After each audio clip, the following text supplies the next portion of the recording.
Παναγιώτατε Μητροπολίτα Θεσσαλονίκης, κύριε Άνθιμε, Πανιερότατη Άγιοι Αρχιερείς,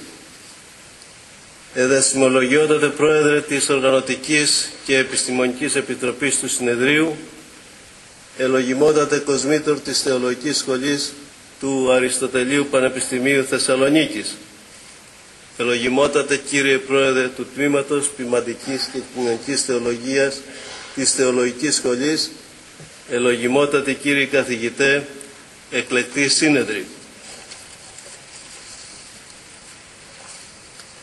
Εν πρώτης θέλω να εκφράσω τις θερεσμένες μου ευχαριστίες για την πρόσκληση που γίνεται στην ταπεινότητά μου και να εκφράσω και την συγκίνησή μου, διότι βρίσκομαι σε ένα χώρο εν μέσω σεβαστών ακαδημαϊκών και πανεπιστημιακών διδασκάλων μου και πνευματικών οδηγών μου. Η του Οικουμενικού Διδασκάλου Αγίου Ιωάννου του Χρυσοστόμου Παγκόσμιος Ακτινοβολία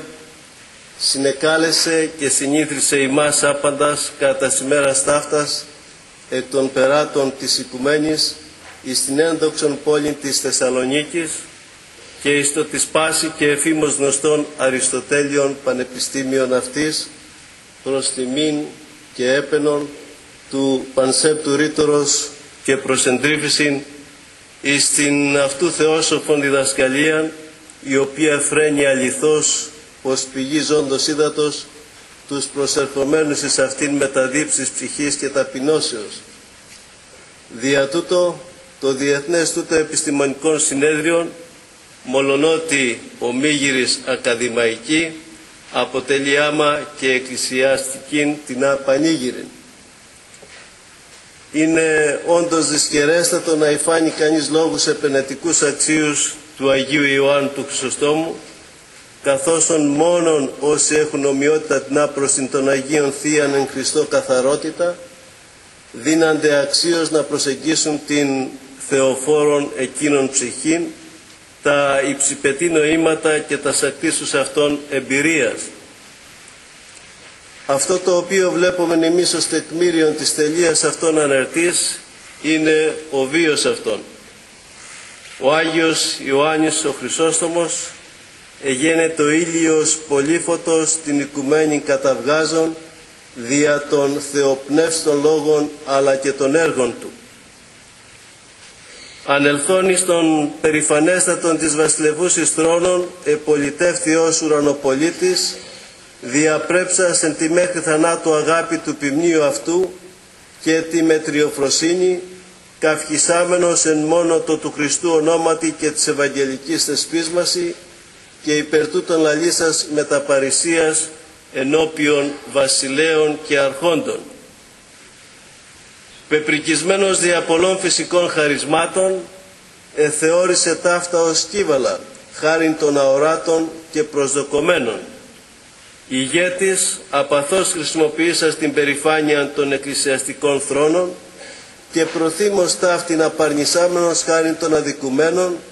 και υπέρ του δικαίου μαρτυρικός αποθανών. Τούτου ουκ είναι άξιος ο κόσμος, ο οποίος όμως κόσμος μετά την κοίμησιν αυτού, ποθών την χριστομίμητον αυτού αγάπην, τιμά επί αιώνας και χιλιετίας τη μνήμην και τα θαυματόβρητα αυτού ιερά λείψανα και επικαλείται τας αληθώς ενεργής αυτού πρεσβείας. Η Εκκλησία των Ιεροσολύμων, όμορος της αναθρεψάσης των Χρυσόστομων Εκκλησίας της Αντιοχίας της Συρίας, της αναδειξάσης και των ημέτρων Μέγαν Ιωάννην των Δαμασκηνών, παλαιόθεν απέδιδε μεγάλην τιμήν εις αυτόν, ως επιμαρτυρεί και το γεγονός ότι αρκετά των παλαιών χειρογράφων του καθημάς Πατριαρχείου, αναγόμενα έως εις τον 10ο αιώνα, περιλαμβάνουν έργα χρυσοστομικά.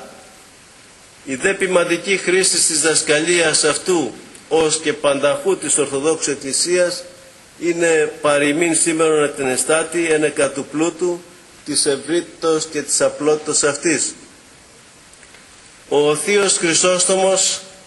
και τι πρώτερον αυστηρότατος ασκητής εν τη πατρίδια αυτού Συρία, γενόμενος εν θεονυχίων του Παρακλήτου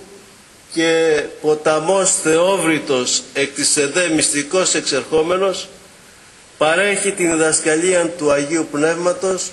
προσαρμοσμένη στα συνθήκας του κοινωνικού βίου και την αδυναμία των εν το κόσμο χριστιανών ως τροφήν μέλιτος και γάλακτος. Γάλακτος δια την ασθένεια των εν το κόσμο χριστιανών, μέλιτος δε δια την γλυκύτητα της φιλανθρωπίας, της παρακλήσεως, της εν Χριστώ ελπίδος και της εν μετανοίας συγκαταβατικότητος μετά των οποίων αρτεί αυτήν.